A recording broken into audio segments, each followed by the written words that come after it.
Hey Sobat Sarana, kembali lagi di channel kami Sarana Sejarah, Sarana Belajar Sejarahmu.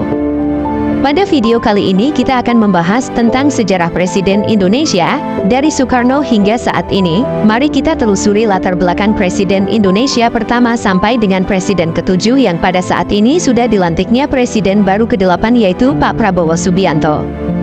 Sebelum masuk ke videonya jangan lupa subscribe, like dan komen share ke teman-teman kalian agar menambah wawasan sejarah kalian serta jangan lupa nyalakan lonceng notifikasi untuk mendapatkan update sarana sejarah terbaru.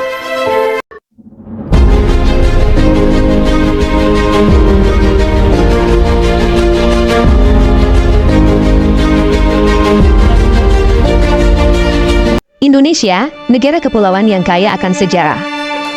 Dalam perjalanan panjangnya, Indonesia telah dipimpin oleh sejumlah tokoh besar yang membawa arah bangsa hingga seperti sekarang ini.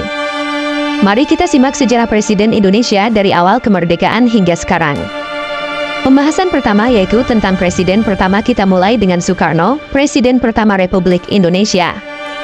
Ia adalah tokoh proklamator yang bersama dengan Muhammad Hatta memproklamasikan kemerdekaan Indonesia pada 17 Agustus 1945. Soekarno memimpin Indonesia dari 1945 hingga 1967.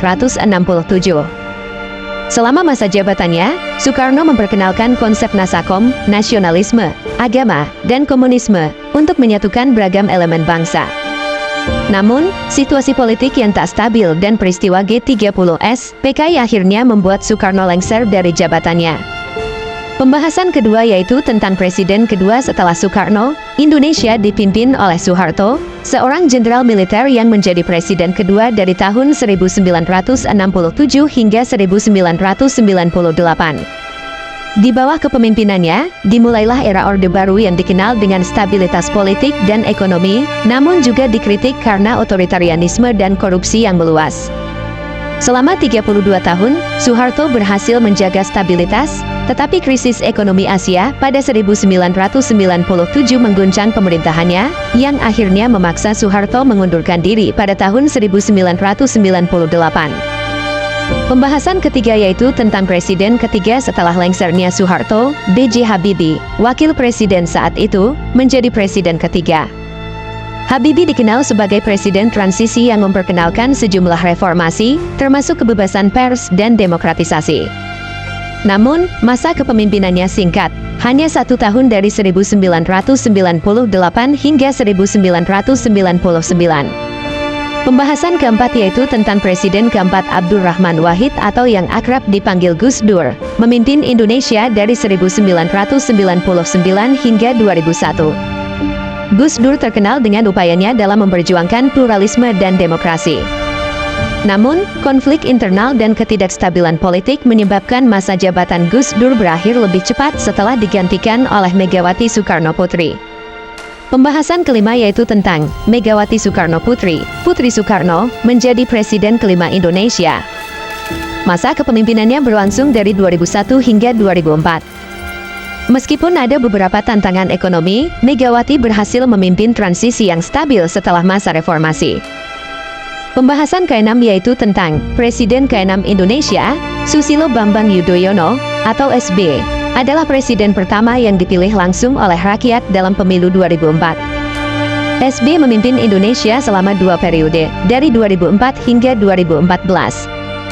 Di bawah kepemimpinannya, Indonesia mengalami pertumbuhan ekonomi yang stabil, penguatan demokrasi, dan peningkatan dalam hubungan internasional. Namun, ada juga kritik terkait beberapa kasus korupsi yang muncul di pemerintahannya. Pembahasan ke-7 yaitu tentang Presiden ke-7 Joko Widodo. Kini, kita berada di era Presiden ke-7, Joko Widodo, atau yang biasa dipanggil Jokowi. Jokowi memimpin Indonesia sejak 2014 hingga sekarang, dengan fokus utama pada pembangunan infrastruktur, reformasi birokrasi, dan pemerataan ekonomi. Gaya kepemimpinan yang merakyat membuatnya populer di kalangan masyarakat. Di tengah berbagai tantangan, termasuk pandemi COVID-19, Jokowi terus berupaya mendorong inovasi dan digitalisasi di berbagai sektor. Dari Soekarno hingga Jokowi, setiap presiden Indonesia telah memberikan kontribusi penting dalam membentuk negara ini. Perjalanan bangsa masih panjang, dan kita semua terus berharap agar pemimpin-pemimpin di masa depan dapat membawa Indonesia menjadi bangsa yang lebih maju dan sejahtera. Terima kasih telah menonton. Jangan lupa like, subscribe, dan nyalakan notifikasi agar tidak ketinggalan video-video menarik lainnya tentang sejarah dari kami Sarana Sejarah. Sarana belajar sejarahmu.